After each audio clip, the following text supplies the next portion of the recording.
¿Qué tal, amigos? Esto es Formato Comedia. Estamos partiendo con un tremendo y gigante invitado relacionado al mundo del stand-up y también de la escritura de humor. Es de la Argentina, es intérprete, comediante y un gran escritor. Escribió un libro muy interesante que nos va a contar. Pero ¿quién nos hable mejor? Señoras y señores, con ustedes, Alejandro Angelini. ¿Qué tal, Alejandro? ¿Qué tal? ¿Cómo estás, Jorge? Encantado de estar acá. Muchas gracias por aceptar la invitación. Sé que estás ocupadísimo con tus cosas en Argentina, así que gracias por el tiempo. No, te agradezco yo. Ocupado especialmente porque me estoy mudando, como te conté, estoy terminando una mudanza, entonces al trabajo habitual se mezcla la mudanza. Pero Mira, me he ganas de estar con vos, así que... Siempre arranco con la misma pregunta a todos los invitados. Escribes, interpretas, actúas, enseñas. ¿En qué rol te queda más cómodo? ¿Cuál te gusta más? Bueno, el que me gusta más, sin duda, y el que nos gusta a todos los comediantes más, es el de actuar frente a un público. El de actuar en un teatro, en un bar, el actuar frente al público. Eso es, sin duda, es el motivo por el que hacemos esto. El placer está ahí. Eso por sobre todo. Y disfruto mucho, pero de verdad disfruto mucho de dar clases. Disfruto mucho de trabajar con los alumnos, de meterme, de ver las dificultades que tienen, de tratar de ayudarlos a resolverlas, de aprender también, porque de las dificultades de ellos también a veces encontramos juntos una solución para algo que por ahí me puede servir a mí también. Así que te diría que lo que más me gusta, sin duda, es actuar frente al público, pero después, en un segundo bastante cercano, dar clases, y escribir es un dolor. ¿Cómo te explicar un poquito esa parte? ¿Dónde está el conflicto? ¿O es parte de la técnica americana de verdad y dolor? No, sí, sí, conozco la técnica de verdad y dolor, pero creo que tiene que ver más que con una técnica, con una realidad, digamos. Uno escribe siempre con los fantasmas propios que están presentes.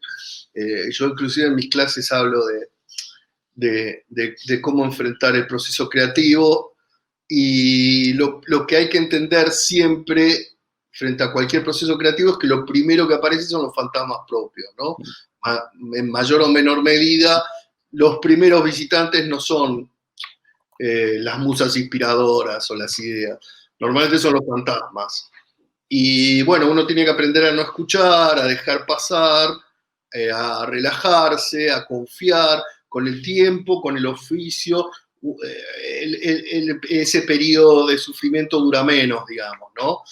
Y después, una vez que uno agarra, como que muerde el hueso de la creatividad y ya se deja llevar, uno ya está mucho más tranquilo, ¿no? Yo siempre planteo que el sentido del humor tiene como dos bases. Por un lado está el lado racional, donde construimos y generamos ideas y aplicamos metodología, y por otro lado el emocional para interpretar. ¿En qué porcentaje te manejas tú en la creación? ¿Es más emocional, visceral o es más técnico? No, es un 50-50. Yo creo que las dos mitades son absolutamente necesarias en la creación. Yo en mi libro, no sé si lo has leído. Sí. Se llama, tiene dos partes. Una parte es la parte racional, como sí. tú, y la otra la llamo la parte energética, pero es lo mismo más o menos que lo que dices tú. Y son dos libros. El primero ya lo escribí, el segundo estoy en proceso de escritura. Le dedico un libro entero a la parte emocional o energética. Para mí es tan importante una parte como la otra. No funciona bien, se desbalancea, sino, digamos. Ahora, ¿por dónde comienza el proceso creativo? Siempre por lo menos en mi caso, es emocional. Te quiero hacer una pregunta. Si quieres te pones cómodo, te quieres poner fono. Mientras tú te pones los auriculares o fono, te quiero hacer una pregunta relacionada, que está en tu libro, que se traduce como el elefante en el living, en el elefante en la pieza. ¿En qué se basa ese concepto? Es un concepto americano, pero nos gustaría que nos explicara mejor, Alejandro. ¿En qué consiste ese concepto? Hola. Sí, los americanos tienen esta idea que me parece brillante, que se llama The Elephant in the Room, el elefante en el salón o el elefante en el lugar, en el living. Eh, eh, que tiene que ver con una idea, un concepto o Ujú. algo Sí, que es muy evidente, pero que no se habla. Eh, que puede ser, por ejemplo, un defecto, por ejemplo, un comediante que sube al escenario y tiene un defecto muy evidente, que es que, por ejemplo, es muy gordo, pero muy gordo, obeso realmente, o le falta una pierna, o algo, o es, no sé, algo extremadamente evidente. Y si el comediante no hace alusión a aquello que es evidente en los primeros 2 o 3 chistes, se convierte en un elefante. Porque el público, en lugar de escucharlo, está pensando, suponete que le falta una pierna, está pensando, pobre hombre, le falta una pierna, ¿cómo habrá sido? ¿Habrá tenido un accidente? Mientras el comediante está tratando de, hola, ¿qué tal?, hacer sus chistes, el público está mirando ese elefante. Los americanos lo llaman el elefante. El elefante puede ser algo físico, muy evidente, como puede ser, vuelvo a lo mismo, te falta un brazo, te falta una pierna, tenés una nariz muy, pero estamos hablando de cosas muy, muy fuertes, ¿no? Estoy un poco pasado de peso, no es nada. Ahora, sos una persona realmente obesa, tipo el gordo Porcel, que creo que en Chile lo conocían. sí, sí, sí, perfectamente. Sí, El sí. gordo Porcel no se llamaba Jorge Porcel, se llamaba el gordo Porcel. O sea, era evidente, era parte de su persona escénica la gordura, porque no se podía negar. Negar la gordura era una estupidez. Había que hacerlo parte de la persona escénica. Eso los americanos lo llaman el elefante. Bueno, Bueno, repito, puede ser algo físico, evidente, o puede ser algo social, puede tener que ver con algo social. Por ejemplo, en mi caso, viajar a Chile con mi acento, es evidente que soy argentino. Entonces yo no puedo salir a hablar como si nada sin hacer alguna pequeña referencia sobre qué hace un argentino en Chile hablándoles a ustedes. Digo, sí, sí. porque si no, el público chileno va a estar diciendo, ¿este de dónde es? Es argentino. ¿Y qué me está no sé, de pisco? ¿Qué sabe del pisco este estúpido? Si es argentino. ¿Por qué se pone a hablarme del pisco? Eh, Eso se convierte en un elefante. Si yo digo, hola, ¿qué tal? Soy argentino, vengo acá, vivo en Chile hace 3 años, me encanta el pisco, ya está, ya con eso, ya el elefante desaparece. Los americanos dicen que lo que tenés que hacer con un elefante para evitar que un elefante en un living o en un salón te ocupa todo el salón y no te da espacio, lo que tenés que hacer justamente es nombrarlo. Una vez que vos nombrás al elefante, haces referencia al elefante, pierde su poder. Digamos, el gordo Porcel se llama el gordo Porcel. Hola, llegó el gordo Porcel. Listo, ya no hacemos más referencia a que es gordo. Si quiero hago chistes de gordo y si quiero no, pero ya deja de ser un elefante. Está nombrado, está puesto. Un argentino en Chile dice, hola, ¿qué tal? Soy argentino, estoy acá hace 6 meses, la paso bárbaro, me encanta esto, lo otro. Listo, pasamos, ya les puedo hablar del pisco, de lo que quiera, porque deja de ser un tema el argentino. Ahora no te estoy escuchando bien, hay un problema de audio. No me está llegando tu audio. Ahora sí, ahora sí. La fortuna o el privilegio, ¿no es cierto?, de ir a estudiar un poco la comedia en Estados Unidos y, Sí, si no me equivoco, estudiaste con Judy Carter. ¿Cómo fue esa sí. experiencia? Fue fantástica. Para mí fue un antes y un después.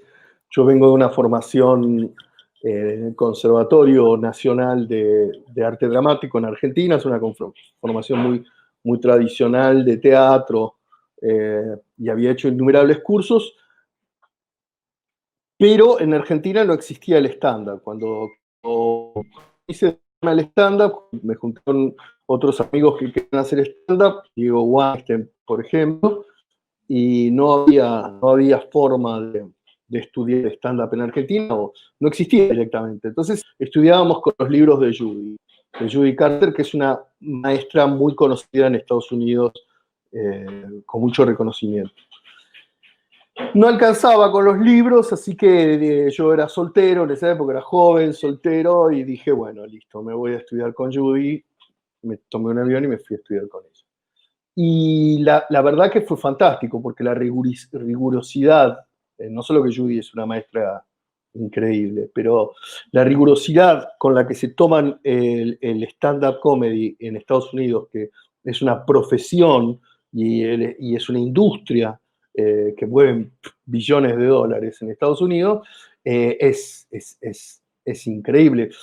Yo siempre digo, a Judy fue una maestra fantástica, pero una de las cosas que me enseñó, de las primeras cosas que me enseñó, fue a no poner excusas ni a tirarme para atrás, porque yo era un argentino que no hablaba, o sea, que hablaba inglés, pero porque tenía formación de inglés, pero que no era mi idioma nativo, y todos los demás eran americanos, y nunca jamás me trató especialmente por ponete al nivel de los otros o te pasan por encima, porque así es, el mundo es así. Y entonces a mí me sirvió mucho eso. Yo tenía que estudiar por ahí el doble que los demás para poder estar al nivel de ellos, y a mí me sirvió, me dio una rigurosidad en la comedia que se lo voy a agradecer siempre. Eso. Esto fue por ahí por el 2000, ¿verdad? Sí, el 99, el año 99. Perfecto, porque estamos hablando de casi 20, 21 años de... 21 años, sí. ¿Tú sientes que desde esa época ahora cambió un poco el concepto de la comedia o de la estructura de la comedia, o es lo mismo? No, yo creo que cambió, la comedia cambia, siempre está mutando y se adapta a los tiempos y a los ritmos del público y de la gente, digamos. No es lo mismo un público de fines de los 90, principios del 2000, donde las redes eran algo que prácticamente no existía, donde prácticamente había 5 o 6 canales de televisión o muy poca, no existía esta gran cantidad no había Netflix ni estos canales, y entonces la atención del público era mucho más grande, digamos. El público estaba acostumbrado a, entre otras, te puedo decir un montón de cosas que han cambiado, pero la capacidad de atención del público era mucho mayor hace 20 años que ahora. Ahora se distrae muy fácilmente el público y tenés que estar todo el tiempo levantándolo y sosteniendo la atención, porque está acostumbrado a cambiar, pum, YouTube, paso acá, veo algo de 3 minutos, paso a otra cosa, 40 segundos. TikTok, prácticamente las cosas en TikTok duran 1 minuto, no llegan al minuto.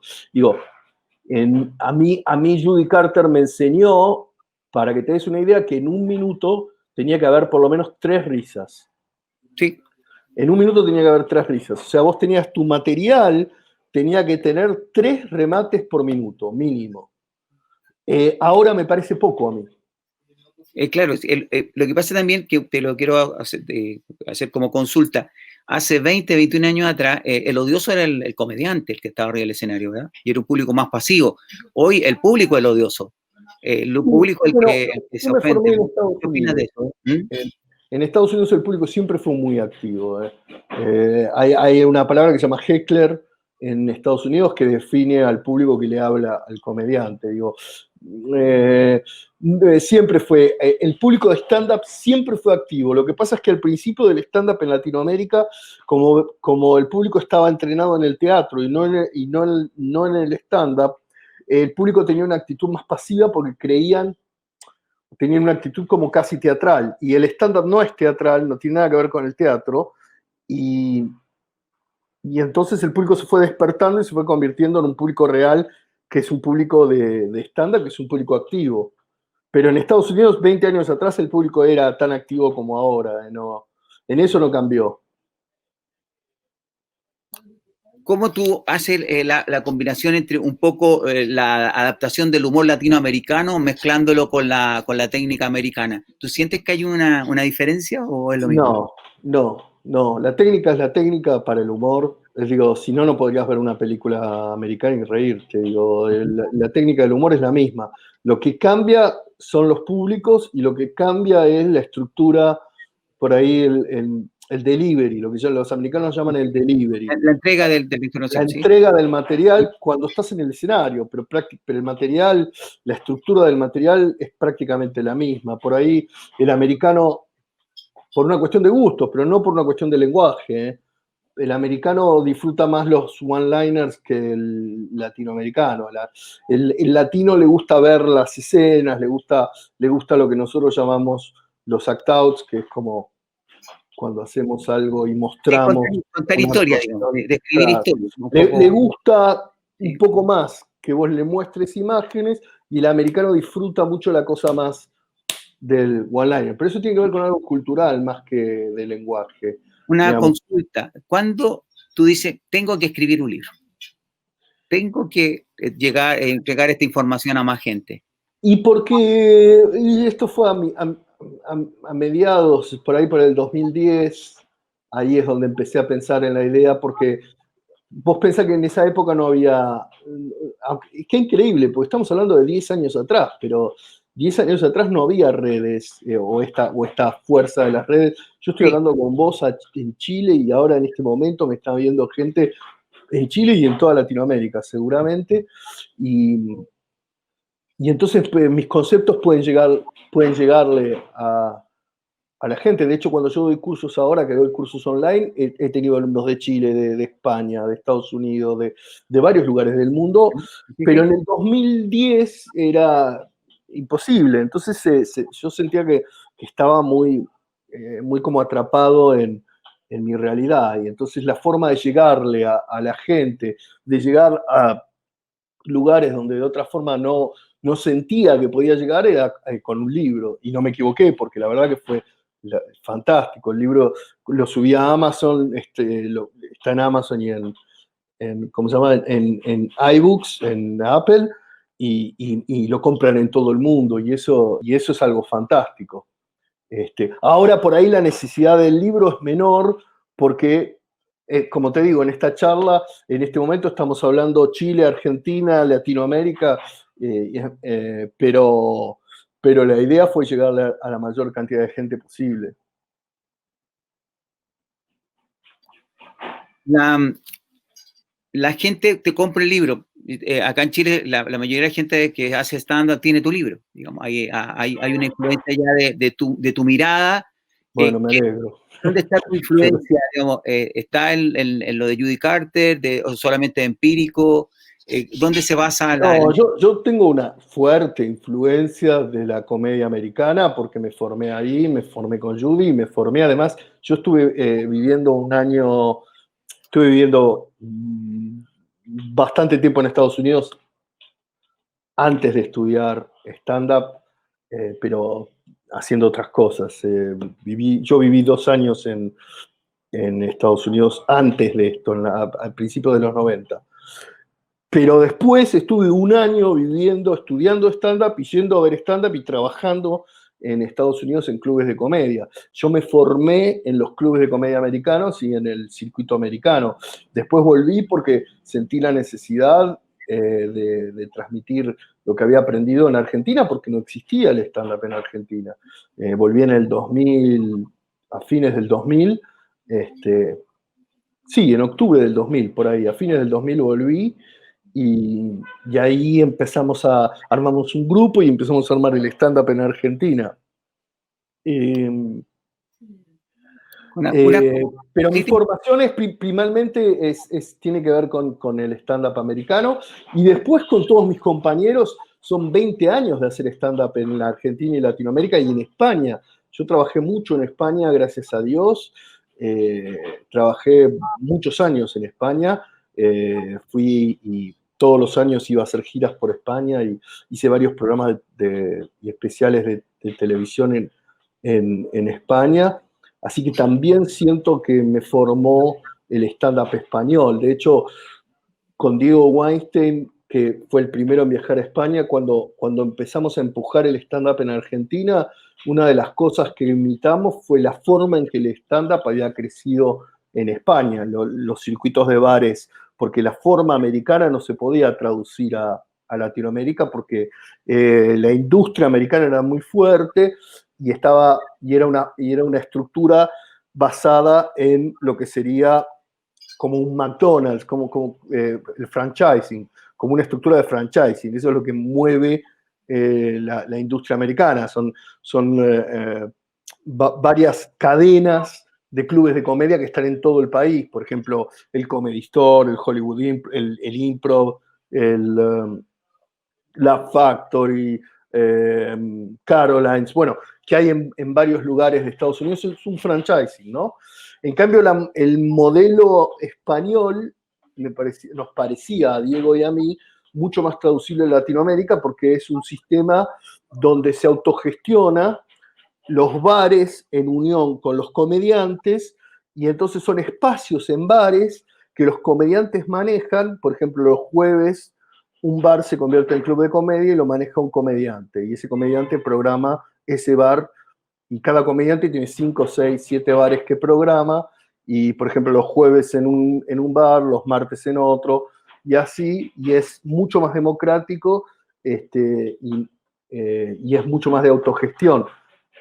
Y era la forma de traerlo a Latinoamérica. Así que eso lo tomamos de España. Mira, que es súper interesante lo que tú me estás comentando. Primera vez que uno de los participantes de formato comedia nos cuenta la otra parte, Claro. la estructura, el sistema, ¿verdad? Cómo funciona.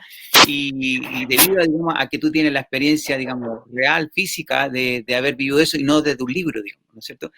Claro, ¿Qué claro. tú que le podría aportar al nuevo comediante, al comediante siglo XXI, al que tiene 25? Lo que pasa es que ahora la realidad es otra. Vuelvo a lo mismo, cambia todo. Yo estoy hablando de principios del siglo XXI, cuando con Diego empezamos a mover el stand-up en Argentina, así fines del 2000, principios del 2001, donde las redes no existían, no tenían ninguna incidencia. Entonces armamos esta estructura a la manera española y funcionó. Pero hoy en día las redes son el motor de la cultura y más en pandemia, ni hablar, en pandemia olvídate. Pero cuando termine esta pandemia, la nueva normalidad de la que se habla, las redes van a ser el motor central de la expansión de cualquier industria y cualquier arte. Si tú sientes que el online viene a quedarse, la comedia online. Sí, olvídate. Es una nueva realidad y todo lo que nosotros hicimos ya no es, lo lamento, me encantaría decirte que sí, pero ya no es, es obsoleto. Yo creo que va a haber un mix, va a haber una nueva realidad, obviamente no va a ser online el mundo, pero sí va a haber una realidad entre streaming y vivos, pero ya va a pasar mucho tiempo para que se pueda meter 150 o 200 personas en un salón. Va a tener que ser muy grande el salón para que puedan entrar 150 o 200 personas, que estoy hablando de algo que por lo menos en Buenos Aires es una cantidad normal de gente que entra en cualquier lugar. Digo, en cualquier bar de Buenos Aires uno trabaja para 100, 120 personas, digamos. Sí, he estado varias veces en Buenos Aires y tienen también una vida, digamos, Sí, nocturna y la cantidad de gente se lo permite. Claro, Ahora, la prepandemia, ahora eso ya se terminó. Entonces va a haber una nueva realidad que va a tener que ver con lugares, con esos lugares que tenían 110, 120, van a trabajar con 30, 40 personas y el resto va a ser con un streaming en vivo de lo que está sucediendo y va a haber algo mixto, va a haber algo donde yo ya voy a dejar de ser, o sea, yo pasé a ser ahora un alumno nuevamente. ¿Entendés lo que te digo? Yo estoy como vos, Jorge, aprendiendo de otros chicos que saben más que yo de esto, de cómo es la nueva realidad, porque no tiene nada que ver con lo que vivimos nosotros, seguro. Así es.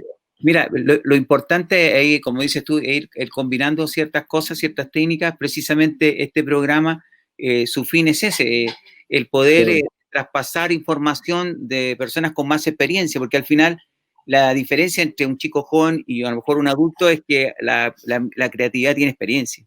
Es decir, Claro, sí, eso es cierto. la creatividad que nosotros vamos a tener Sí, sí, está sí, acompañada de experiencia, que es lo que sí. que carece el chico, porque hoy muchas generaciones la experiencia está en saber buscar en internet. Busca la No, palabra. claro, no. Pero hay una No, cosa no, no.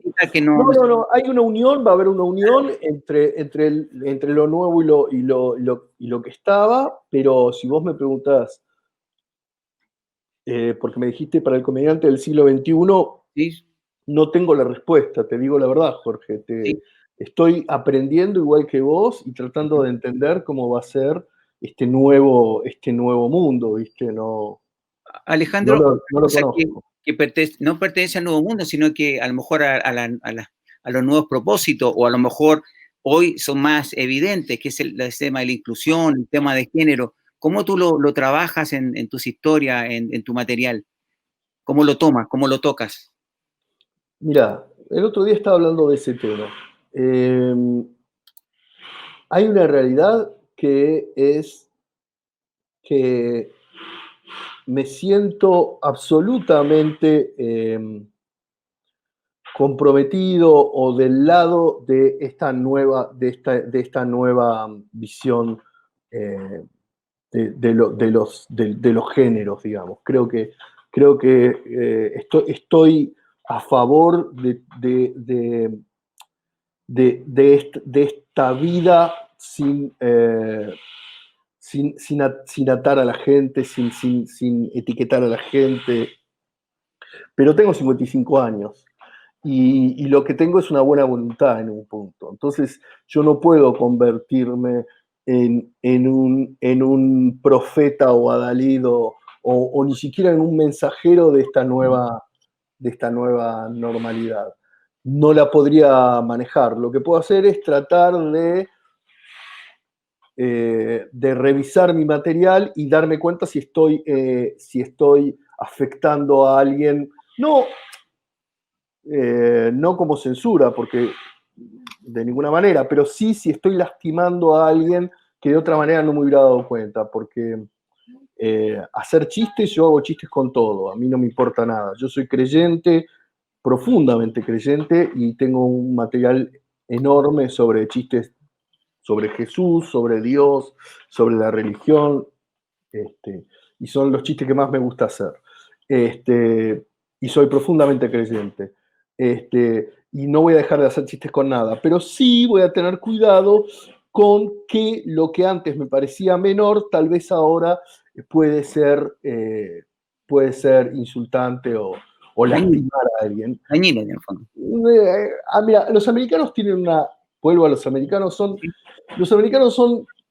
tienen como dos caras. Yo los conozco muy bien, viví varios años ahí. Y hay una cara que es como una cosa bastante burda, bruta, hasta te diría superficial que tienen los americanos, que es real y berreta. Pero también hay una cara que es... tienen una inteligencia, una capacidad de ver las cosas, y especialmente en la comedia, enorme. Y los americanos dicen, la ley de los americanos es esta, y me encanta. Be kind, be kind, be kind. Sé amable. Be kind. Sé amable. O sea, trata de no lastimar. Entonces, hacé toda la comedia que quieras, pero siempre recordá, be kind. Fíjate que yo puedo reírme de vos de dos formas.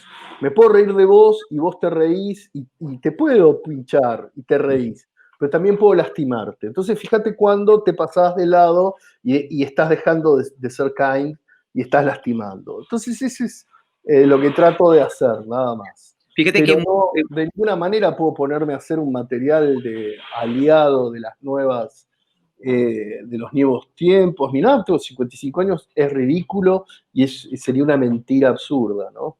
ahora, fíjate que compartimos como la misma filosofía en muchas cosas, me parece interesante, Bueno, me alegro. porque quiere decir que estamos bien encaminados los dos.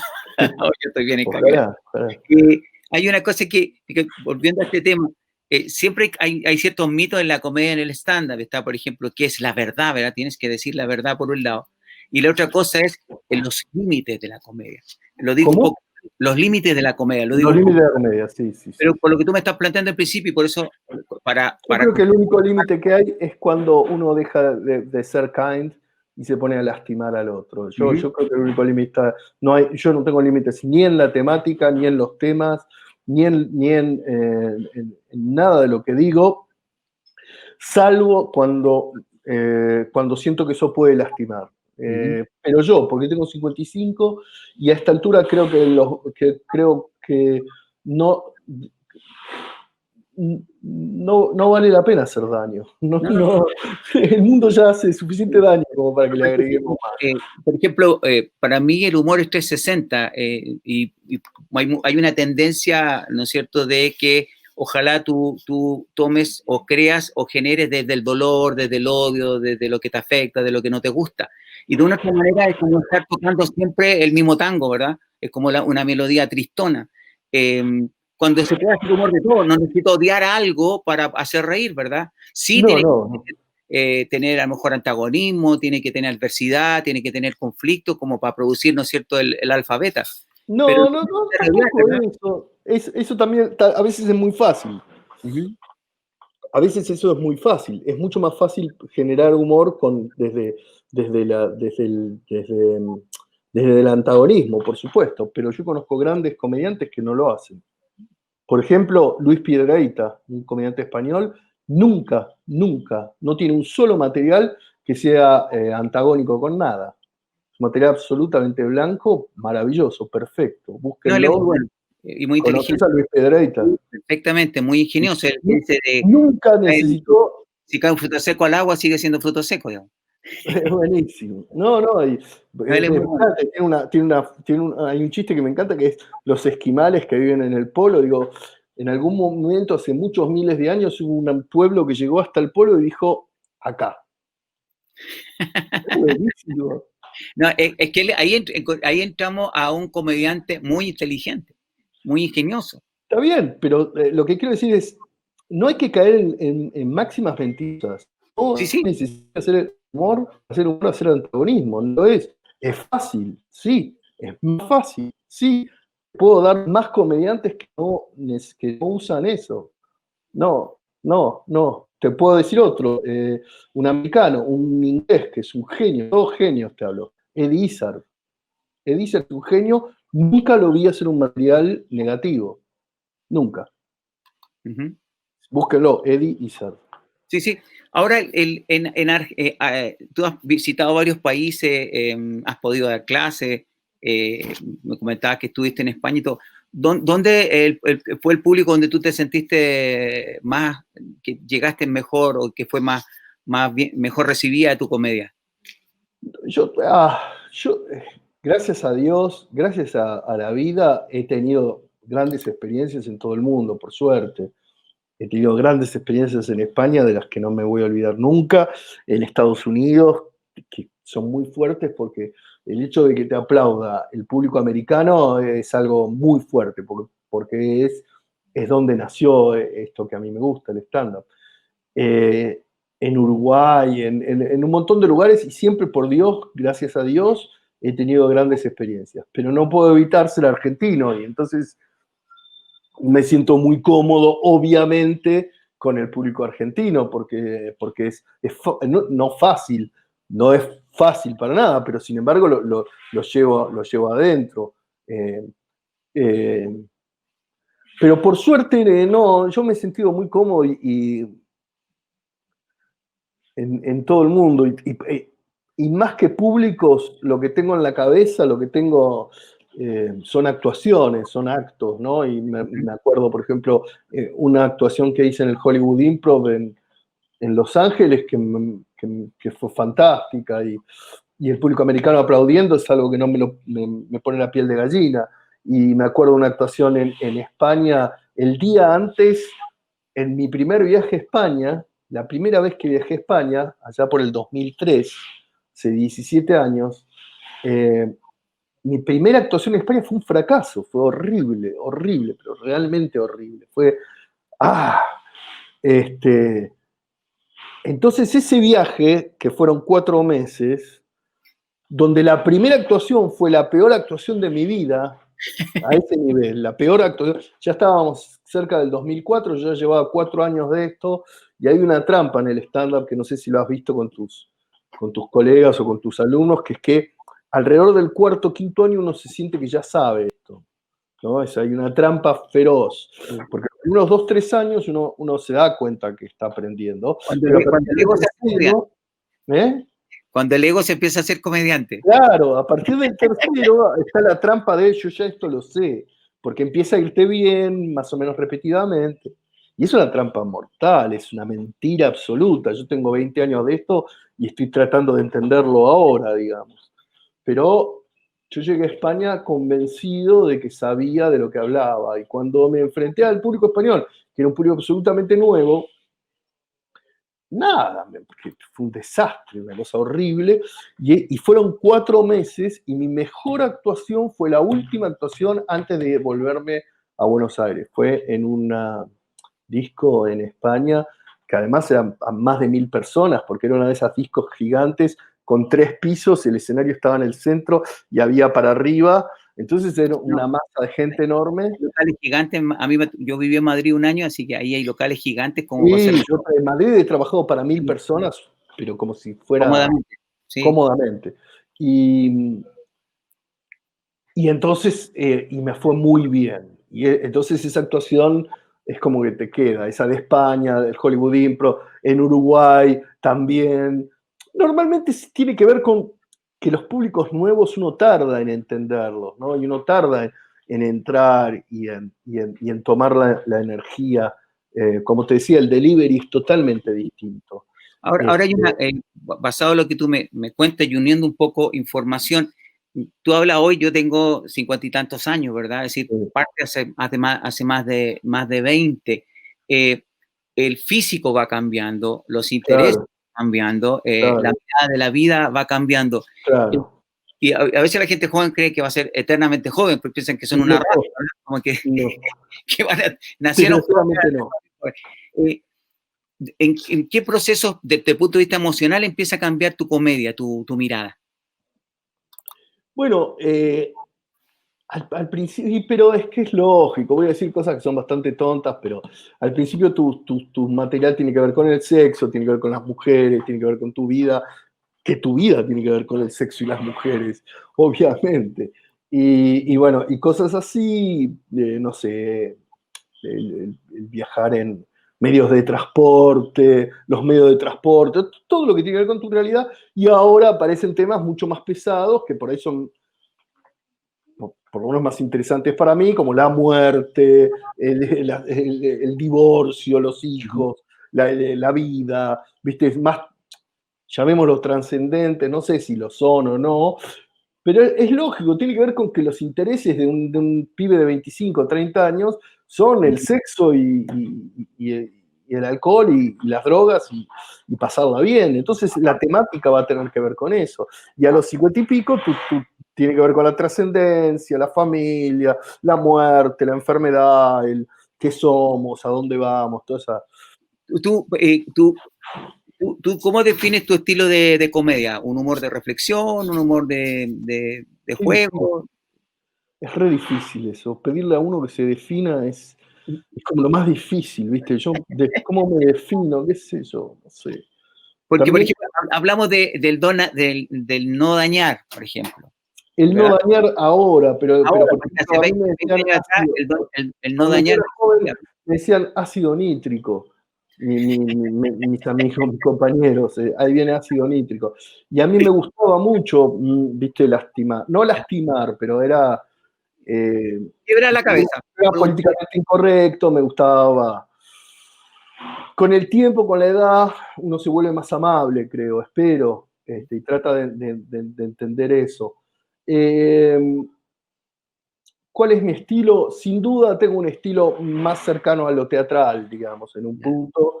Eh, Soy muy de generar imágenes, vamos a hablar desde lo técnico, que es lo más fácil para mí. Sí, sí. Soy de generar imágenes, de llevar al público a un mundo, a una historia, a un mundo que vean los personajes y lo que sucede.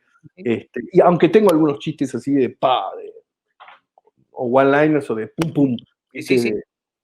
de estructura también, y los disfruto mucho, pero diría que tengo más que ver con el humor de imágenes, y antes por ahí tenía más que ver con el humor de conceptos. Por ahí antes era más sac, sac. Sí. No lo La- sé. Bien, sí, me cuesta mucho definirme, Jorge. no, pero está bien. Eso, a veces es bueno cuestionarse, pero también hay que tomar decisiones, porque si no podemos estar toda la vida reflexionando, ¿verdad? Y no, y no. Sí. Es un poco, te comento estas cosas porque hay mucha gente joven que ve el programa, entre alumnos y personas que son consumidores de comedia. Hoy hay gente que consume, se llama así, ellos mismos se proclaman como consumidores de comedia, entonces les gusta un poco, no todos se suben al escenario, pero tener conocimiento, saber cómo funciona la cabeza del creador, del intérprete, del profesor. Como profesor, como coach de comedia, ¿ves diferencias en la gente que está hoy haciendo comedia con la de hace 20, 30 años atrás? ¿En lo que persigue, lo que busca o exactamente igual? En un punto, no quiero caer en una visión romántica del pasado, pero yo tuve la suerte, la bendición de pertenecer a una generación romántica, porque nosotros tuvimos que inventar el stand-up en Latinoamérica, en Argentina y el Río de la Plata. Entonces eso nos daba una sensación de épica a todos los que empezamos hace 20 años con esto. Te hablo de Diego Weinstein, Demi, Hugo Fili, Natalia Carulias, inclusive Guillermo Celsi, que fue alumno mío, es un gran comediante, pero date una idea de lo que te estoy hablando, de la edad, de los años que llevo haciendo esto, que Celsi fue alumno mío, y Celsi es uno de los mejores comediantes que hay, pero además de los que más años tienen en la comedia, Sí. porque debe tener como 15 años de comedia, pero fue alumno mío. Entonces, toda esa generación a la que yo pertenezco, fuimos los que tuvimos que salir a empujar esto, a crear esto, y eso nos da una idea de épica que a veces los que ahora tiene, pero no sé si es real o tiene que ver con una experiencia propia de haber vivido una gesta épica en un punto que es maravilloso, es un regalo de Dios. Pero en un sentido ahora hay otra épica que estos chicos están logrando que tiene que ver con los medios y con entender y descubrir este nuevo lenguaje. Pero a veces lo que veo justamente es que hay en estos pibes, y espero estar equivocado, más en nuestro caso había amor por la comedia y queríamos salir y queríamos contárselo al mundo y queríamos que todos, queríamos transmitirlo. Y ahora lo que veo es una especie de pasión por los likes, por el algoritmo, por los likes, que hace que a veces se pierda el estilo, la técnica, el rigor, eh, y se hace cualquier cosa con tal de agradar a la mayor cantidad de gente posible. Ese concepto de tratar de llegarle a la mayor cantidad de gente posible, yo lo entiendo, pero hay que tener cuidado, porque uno se puede perder a veces ahí. Interesante. A tantos. Es decir, sería como el cómico de TikTok, ¿verdad? Es decir, en el sentido de lo más sencillo. TikTok ha hecho mucho bien y mucho mal. Digo, hay gente que ha encontrado en ese formato el lenguaje perfecto para crear, que sería como hacer un one-liner en el stand-up tradicional, y hay grandes comediantes de one-liner, y hay otro que ha tratado de entrar en ese formato y ha hecho cualquier desastre y se ha perdido en el medio. Y me parece que hay una desesperación por formar parte, por los likes. Pues sí, por llamar la atención. Absurda, ridícula.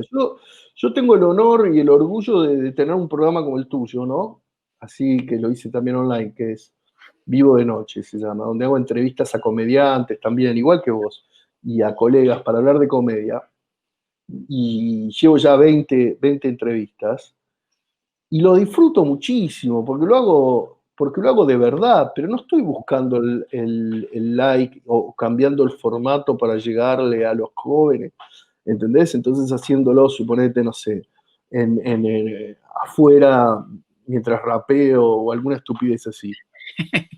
¿Entendés lo que te digo? Lo estoy haciendo desde mí. Y eso llega a la gente que debería llegar, tal vez llegará a más gente, a menos gente, pero hace que el programa tenga, igual que el tuyo, que me doy cuenta, tiene una consistencia, una personalidad, tiene un estilo propio que deja una marca real. ¿Entendés? Te puede gustar, no gustar, ¿Sí? pero te va a dar algo. No te voy a dar no te voy a dar un envase vacío, pero para tratar de imitar un determinado envase que vi en otro lado, ¿entendés? Sí, mira, un poco combinando las cosas la forma y el fondo, ¿verdad? Exacto. Del humor. Por ejemplo, yo siempre le digo a mis alumnos que al final lo que te hace, el chiste tú lo puedes comprar, porque ¿para qué estamos con cosas? Hay gente que trabaja con libretita. Pero tu identidad escénica, el que se No, para en el escenario, ese tienes que no. ser tú, te Y tienes que representar, y ese forma es más fácil el que te de puede no, hacer la diferencia. claro, la forma más fácil de no encontrar nunca esa identidad escénica es tratar de agradarle a todos. Si vos querés llegarle a todos, y es muy difícil que encuentres una identidad. Vos vas a encontrar tu identidad y le vas a llegar a la gente a la que tenés que llegarle, y va a estar bien. Pero es la única forma de encontrar. Si estás obsesionado por llegarle a todos, porque todos te quieran, que te pongan likes, que esto y que el otro, y te vas a convertir en una especie de plastilina sin forma. Sí, sí, comparto la opinión. Hay una frase que a veces lo usa la gente joven que no quiere hacer talleres, y la gente vieja que está en el humor, que a lo mejor son como comediantes más clásicos. Yo vengo del mundo del humor clásico, pero igual hice muchas cosas. Yo fui director, productor, hice fonomímica, hice mil cosas en mi carrera, pero siempre mi estilo fue de monólogo, que hoy se le llama, digamos, se le conoce como estándar, pero siempre fue los unipersonales, los monólogos. Eh, ¿Qué opinas tú del comentario este que no es necesario estudiar y que todo se consigue arriba del escenario? En un punto sí, es verdad, en un punto, pero te va a tomar mucho más. Hay tres tipos de personas, tres tipos de comediantes. El natural, bendecido por Dios, ese no tiene que estudiar, no tiene que hacer nada. Dios le dio un don, lo bendijo y está para estallar en la tierra. Estoy hablando en Argentina, un Olmedo, eh, no sé, hay ejemplos en Charlie Chaplin, hay ejemplos en el universo de estos seres tocados por Dios que no aplican las reglas a ellos, no aplican. Después está el comediante que se formó en el escenario, que se formó en el oficio, y es absolutamente respetable, porque va a tener la misma técnica que el que estudió a la larga. Uh-huh. Pero va a tardar más, Sí. va a tardar más, se va a lastimar más, se va a golpear más, y siempre en el fondo va a tener un mentor, siempre va a tener un mentor. No existe el comediante solo, que se ha formado solo. Siempre ha tenido alguien a quien admiraba, alguien a quien imitaba, alguien a quien seguía, que funcionaba como maestro para él. Igualmente va a llegar exactamente al mismo lugar que aquel que ha hecho 50 cursos, ¿eh? Van a llegar al mismo lugar. Lo Sí. único que por ahí, el que se forma, el que estudia, el que se preocupa, ese va a llegar un poco antes y con mejores herramientas que el otro, que va a llegar más a los tumbos, a los golpes, pero van a llegar al mismo lugar. Yo no, de ninguna manera, menosprecio al escenario, que me parece el último maestro, digamos. Lo mismo le digo a mis alumnos. Hay un momento donde ustedes tienen que dejar de hacer cursos, porque también está la otra cara, hay como dos caras. Está el que dice: yo no necesito estudiar nada. Bueno, te va a doler más, te vas a golpear más, te va a costar mucho, y a la larga vas a aprender lo mismo que otro chico que se tomó el trabajo de estudiar, que va a aprender antes que vos. Pero también está la otra cara, que es el que siempre estudia y nunca se lanza, ¿entendés? El estudiante perpetuo, que es Sí. una forma de cobardía eso Sí, también. sí. Entonces, como todo en la vida, especialmente el humor, las cosas fluyen, no son rígidas. Este, Se puede llegar, se puede llegar de varias maneras a un lugar. Uno tiene que encontrar la propia. Pero no subestimo nada, no subestimo a aquel que se formó en el escenario, porque grandes comediantes se han hecho en el escenario, pero que no se confundan los chicos, porque antes estaba la escuela del escenario, que era una escuela. No había un curso, pero era una escuela, y había leyes dentro del escenario, digo. Sí, El código. cómico nuevo tenía que esperar a que el cómico viejo le diera un lugar, los remates los tenía el cómico viejo. Digo, había toda una serie de, vos que venís del teatro, que Sí, sí, sabés sí. de lo que estoy hablando. Entonces, a tener esta idea idiota y romántica de que formarse solamente en el oficio no implica un tipo de aprendizaje formal, es una estupidez, porque había una estructura también ahí. Sí. Y había Bueno, mentores, había maestros. yo vengo de lo empírico y después con los años... Pero lo a mí- empírico tiene una estructura, no es Sí. pelotudeo. Y Eh, uno se da cuenta después que necesitas estructura, necesitas método.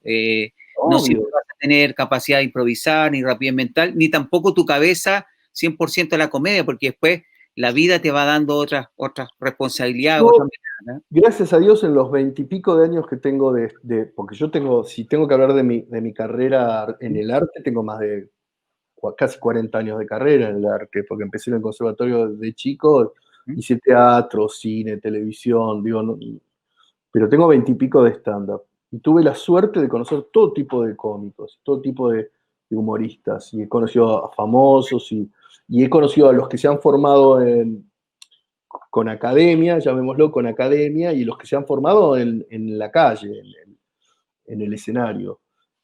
Y los conceptos son los mismos. ¿Sí? Exactamente los mismos. El El tipo concepto que lo aprendió en la academia o el tipo que lo aprendió en el escenario te va a decir lo mismo. 2 o 3 de- reglas básicas no se pueden romper. Digo, Siguiendo con el tema de los mitos y realidad con relación a la comedia, la verdad, el concepto de verdad, ¿cómo lo entiendes tú, cómo lo interpretas? eh, eh, no existe el concepto de verdad en el humor. Es un error muy común normalmente de los humoristas que recién empiezan o de gente que no viene del humor y opina sobre el humor. Lo que existe es el concepto de verosimilitud. Verosimilitud. ¿Esto qué quiere decir? Que lo que decís tiene que ser tu verdad. En el momento en que lo decís, tiene que ser absolutamente verdadero, tiene que tener valor de verdad para vos absoluta. Pero imagínate que si tuviéramos que hablar de verdad, solo la verdad sería muy limitado para el comediante. Entonces, por ejemplo, el humor absurdo no existiría de Ujú. movida. Ya ¿Sí? no habría humor absurdo. Entonces vos tenés que tener la libertad eh, de hablar de cómo te molesta, no sé, los zapatos de fiesta, porque te duelen los pies cuando nunca usás zapatos de fiesta. No los usás, no los has usado, pero sin embargo, en ese momento tenés que sentir realmente que te molestan. Se llama verdad, en ese sentido sí es verdad, el humor siempre es verdadero, pero es verdadero para el comediante en el momento en que lo dice, no es verdad porque si no, el comediante queda atrapado en la verdad y ahí queda, yo veo un error de muchos alumnos míos que empiezan a contarme anécdotas y son un plomo, son aburridas. Y digo, no, es aburrido, ¿no? Que Es tiene que una pasar esto. Yo descripción digo, analógica, tiene que pasar esto, ¿sí? tiene que decir esto y tiene que pasar esto. No, pero no pasó eso. ¿Y a mí qué me importa? ¿Qué me importa si pasó o no pasó? ¿Sí? No, aparte que, por ejemplo, una de las cosas que yo le he sugerido a mis alumnos es que yo puedo inventar algo inverosímil que se sabe que es ficción, siempre y cuando yo lo cuente como lo pensé, lo soñé, ¿verdad? No, pero en el momento tiene que tener valor de verdad para vos. Tiene que tener valor de verdad. Digamos, obviamente cuando vos veías Charlie Chaplin, y estoy yendo a la base de la comedia, que Sí, hablo de Charlie Chaplin porque vos veías a Charlie Chaplin, no era un vagabundo Charlie Chaplin que no, vivía en la calle. Es obvio que no era un multimillonario que vivía en mansiones en Beverly Hills, pero sin embargo tenía concepto de verdad. Vos lo veías a Charlie Chaplin y era un vagabundo que vivía en la calle. Te sí, daba lástima a Chaplin. No, y Buster provocaba, Keaton no era un perdedor, Buster Keaton no era un perdedor que las cosas le pasaban y le pasaban todas cosas terribles. No, era un genio con una mente superior al resto y que te imaginaba grandes cosas para la televisión, para el cine. ujú, Woody Allen no es un loco de psiquiátrico que no puede salir a la calle porque tiene problemitas de paranoia con todo, porque si no podría hacer películas. Es un gran director con la gran capacidad de escribir y de dirigir que hace con valor de verdad sus miedos los pone en el escenario. sí, por ejemplo, el ejemplo de Buster Keaton es súper bueno porque creo que es uno de los mejores en realizar gags visuales. Eh, Claro, era y, brillante. y era un técnico porque resulta Era que un él técnico perfecto. todo estaba estudiado cuando le cae la casa encima o cuando se cae una catarata o van a Bueno, un... Es decir, Buster algo Keaton que es estaba visualmente calculado. la idea de lo que es la técnica. La técnica es lo que hace Buster Keaton, vos lo ves, eso es técnica pura. Así es, De otra forma se hubiera muerto hace mucho. así es. Entonces, qué bueno que tú puedas tener la mirada transversal del humor, Sí. tomar, saber rescatar cosas de los orígenes, ¿verdad? Y también estar con lo del hoy. Con relación a lo de hoy, ¿qué te gusta de lo que se está haciendo? ¿Qué te atrapa? ¿Qué te llama la atención?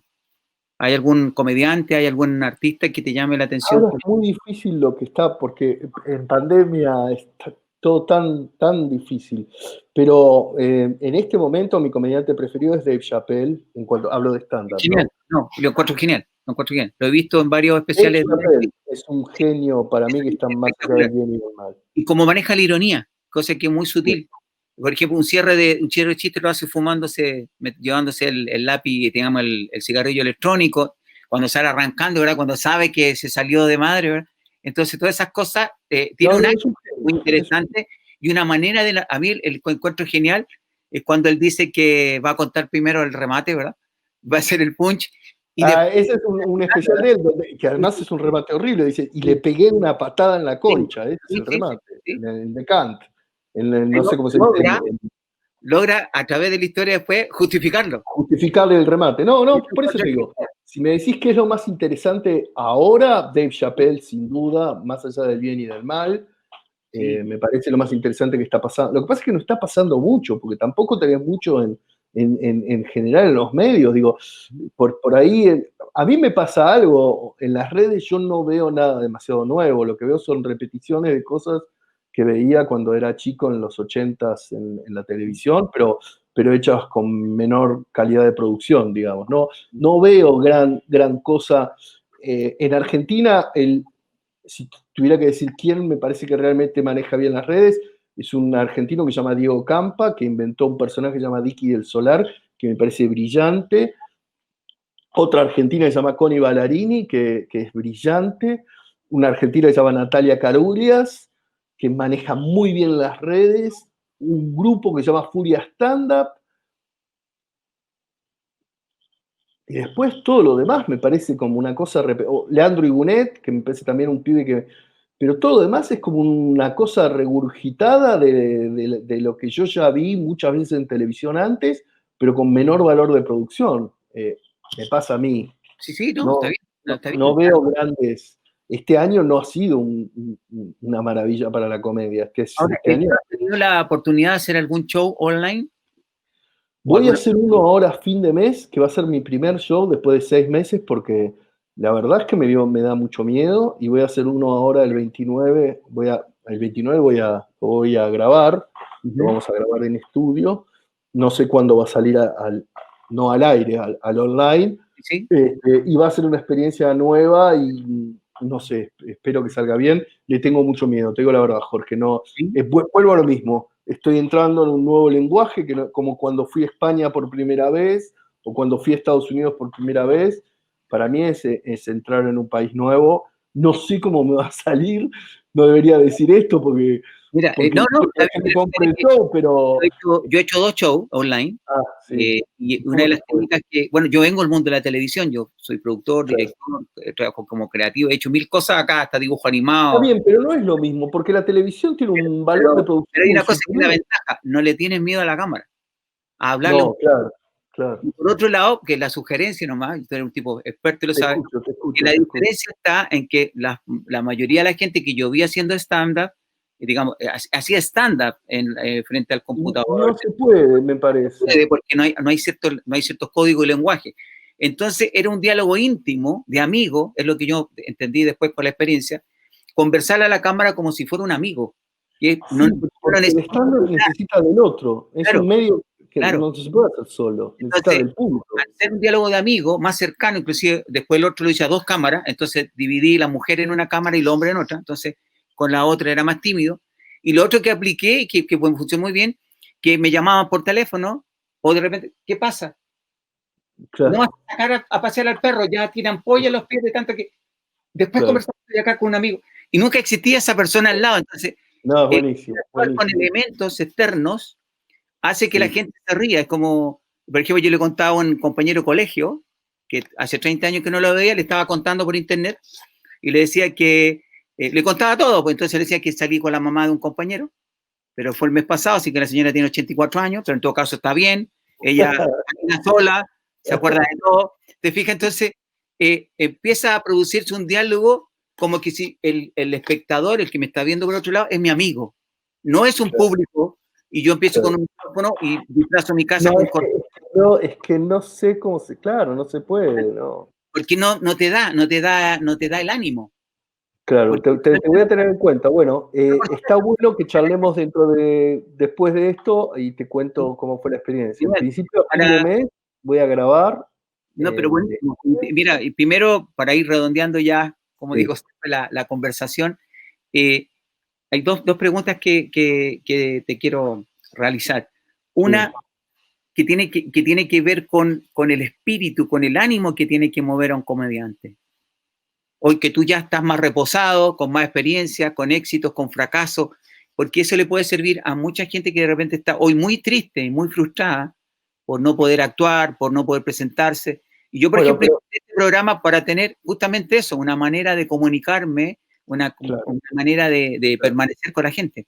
claro. Pero mira, a un comediante de verdad, la tristeza no es un problema. Porque nosotros, los comediantes, somos comediantes gracias a la tristeza. Un verdadero comediante se ha hecho comediante en una forma de vencer a esa tristeza, de vencer. No es algo nuevo de ahora, es una compañía de toda la vida. Así que para un comediante verdadero no hay nada que le tenga que explicar yo sobre cómo vencer la tristeza, porque lo sabe mejor que yo. De hecho, como vos decís, armaste esto, tuk, tuk, tuk. Digo, para un comediante esto es algo más, nada más. Este, para una persona que se dedica al arte y en general se siente en estos tiempos tan difíciles, lo que le puedo decir es, todo pasa, como decía un argentino que era el presidente de la Asociación de Fútbol Argentino y vicepresidente de la FIFA durante muchos años, Julio Grondona, tenía un anillo de oro que decía todo pasa, y cuando le venía a decir que era un ladrón y que esto que lo era, él siempre decía que miraba su anillo que decía todo pasa, y de hecho se murió y no lo pudieron tocar. Sí, hay una serie chilena muy linda que se llama El Presidente, no sé si la Sí, viste. sí, sí, la están dando Bueno, ahí lo muestran a Grondona. Todo pasa, todo pasa. Y hay otra frase de un comediante americano que se le atribuyen a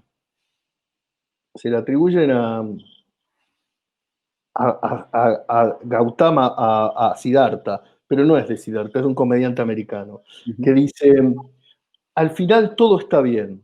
Si ahora no está bien, es que todavía no llegamos al final. Y esa frase me la acuerdo siempre y me encanta. Es un poco como la frase que dice, tiempo más tragedia igual comedia. Igual comedia.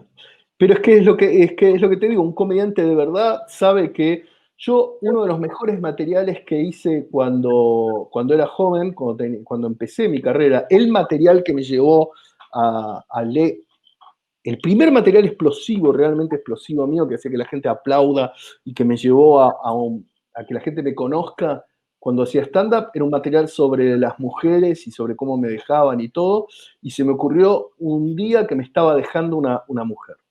Mientras la mujer me estaba dejando, en el momento que me estaba rompiendo el corazón, en una plaza, no me lo puedo olvidar, en una plaza ella estaba, éramos jóvenes, ella estaba en una hamaca, ¿sabes lo que es un columpio? Sí, sí. Y lloraba como loca, lloraba porque me estaba dejando, y yo me acuerdo que en el momento que sentía que mi corazón se rompía, lo primero que pensé fue, qué loco que es esto, ella me está rompiendo el corazón y yo la estoy consolando a ella. Y ahí esa capacidad que tiene el comediante de salir de la tragedia y ver la situación, ahí fue todo mi material sobre las relaciones, las mujeres. Nació de esa noche que me dejó una mujer. Es decir, estaríamos en la lista de los poetas y de los cantautores, entonces, ¿verdad? Y yo creo que los comediantes están ahí. Sí, ¿verdad? Sí, no tengas duda. El comediante es aquel que ha logrado convertir la tragedia en risa. Sí. Pero no viene de otro lado. La risa viene, es la contracara de la tragedia, las dos máscaras de la comedia. Sí. No, son hermanas gemelas. Así que para un comediante la tristeza, todo eso es un juego de chicos, es material. Alejandro, Es material. esta es la otra pregunta que siempre hago a los comediantes. ¿Qué no te pregunté y te habría encantado que lo hicieras? No sé, me encantó la entrevista, no, estuvo muy bien, gracias. No se me ocurre, no, estuvo muy bien. No. Para los amigos de Chile, un saludo para todas las personas que te admiran, que tienen tus libros. Hay personas mencionadas de Chile también en tu libro. Así que, yo quiero mucho a la gente de Chile, quiero mucho a los comediantes chilenos. He tenido muchos alumnos chilenos y tengo mucho feedback de Chile. Tengo grandes amigos en Chile, así que me siento muy, muy conectado con los comediantes chilenos y con ustedes en general. Espero que nos veamos, espero que en algún momento toda esta basura termine y me gustaría hacer un viajecito a Chile. He ido varias veces, pero siempre como turista. sí, Siempre como entonces sería bueno organizar algo. A lo mejor podemos hacer un turista. seminario, un Sí, me encuentro, encantaría. un workshop. Seminario, un par de shows. Claro. Y Porque aparte, sí, yo como buen comediante me siento en un lugar cuando actúo para ese público, ¿no? lo podemos realizar. Sí, Me encantaría. tenemos una comunidad que se llama Comunidad SUC, que es donde nosotros, que significa stand-up comedy, en el fondo SUC. Sí. Y ahí siempre estamos haciendo cosas, así que gracias por tu amabilidad, por tu tiempo, y espero también volver a encontrarme contigo en otras facetas. Sí. Cuando venís para Buenos Aires, llamame. Me encantaría ver. Gracias, Dale. Alejandro. Un abrazo. Nos estamos viendo. Gracias. Adiós. Gracias.